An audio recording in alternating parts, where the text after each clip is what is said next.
नमस्कार दोस्तों, जय हिंद जय भारत। स्वागत है एक बार फिर आपका रवीश के संवाद में। मैं हूं रवीश कुमार और आज हम बात करने वाले हैं एक बहुत ही इम्पोर्टेंट खबर के बारे में।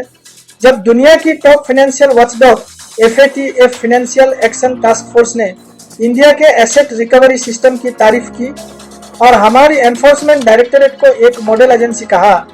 चलिए समझते हैं क्या है ये अचीवमेंट और इसका भारत के लिए क्या मतलब है।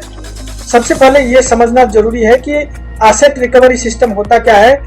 जब कोई क्रिमिनल इलीगल तरीके से प्रॉपर्टी या पैसा कमा लेता है, जैसे मनी लॉन्ड्रिंग, करप्शन या टेरर फंडिंग, तो उन एसेट्स को ट्रैक करना, फ्रीज करना, अटैच करना और सीज करना इस प्रोसेस का हिस्सा होता है।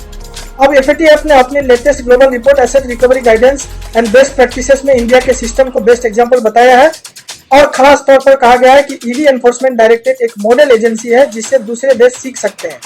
तो FATF ने इंडिया की इतनी तारीफ क्यों की?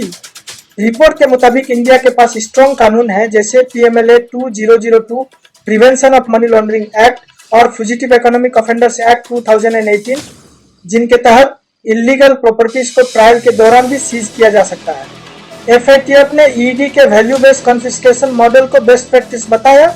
मतलब अगर ओरिजिनल प्रॉपर्टी फॉरेन कंट्री में है तो उसके बराबर की प्रॉपर्टी इंडिया में सीज की जा सकती है। रिपोर्ट में कुछ बड़े केसेस भी कोट किए गए, जैसे 6000 करोड़ के इन्वेस्टमेंट फ्रॉड में प्रॉपर्टी रिकवर करना, 538 करोड़ का लैंड स्कैम और 75,000 से ज्यादा विक्टिम्स को पैसा वापस देना। साथ ही ईडी, CBI और FIU के बीच कोऑर्डिनेशन और इंटरनेशनल कोऑपरेशन को भी FATF ने अप्रिशिएट किया। तो अब सवाल यह है, इस ग्लोबल रिकॉग्निशन का भारत के लिए क्या मीनिंग है? सबसे पहले ये एक ट्रस्ट सिग्नल है कि इंडिया फाइनेंशियल क्राइम से लड़ने में सीरियस है। इससे हमारे इन्वेस्टर कॉन्फिडेंस और ग्लोबल क्रेडिबिलिटी दोनों बढ़ते हैं। दूसरा, ये सिर्फ एसेट सीज करने तक सीमित नहीं है, बल्कि विक्टिम्स को पैसा वापस देने की प्रोसेस भी मजबूत होती है। लेकिन FATF ने कुछ चैलेंजेस भी पॉइंट आउट किए, जैसे कोर्ट प्रोसेसेस का लंबा चलना और कुछ नॉन फाइनेंशियल सेक्टर जैसे रियल एस्टेट, ज्वेलरी और लीगल सर्विसेज में कंप्लायंस इंप्रूव करने की जरूरत। तो फ्यूचर में भारत को किस चीज पर फोकस करना चाहिए? सबसे पहले डिजिटल ट्रैकिंग और AI बेस्ड एनालिसिस को और स्ट्रॉन्ग बनाना होगा, क्योंकि आज क्राइम्स क्रिप्टो करेंसी और सेल कंपनीज के थ्रू भी हो रहे हैं। दूसरा, क्रॉस बॉर्डर कोऑपरेशन को बढ़ाना होगा, जैसे mutual legal assistant treaties MLA के थ्रू।